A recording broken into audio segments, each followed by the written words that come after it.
Сәлем достар. Бүгін түс шоуымыз жылан туралы болмақ. Егер жылан тыныш жатса, ризық нәсібеңіз, байлығыңыз молынан болады.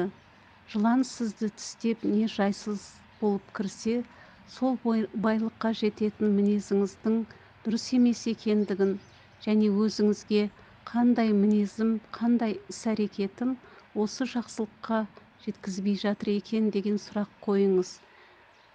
Сол мінезді дұрыстасаңыз, міндетті түрде байлыққа қолыңыз жетеді.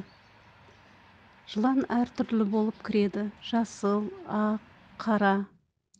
Жасыл жылан оратылып жатса, сіз уайымдағандай емес, бәрі жақсы болады.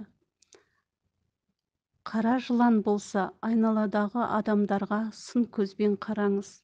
Ақ жылан, сіз бір қатерден құтылдыңыз. Сізге еш нәрсе, ешкім де кедергі бола алмайды Алланың қалауымен. Үлкен мақсат тілегіңізге жетесіз. Майда қара жылан көрсеңіз, сатқындықтың, күтпеген жайсыз жағдайдың болатындығын айтады. Кедергі мен дұшпанның дәрменсіздігін қара жыланды өлтірген кезде көрсетеді.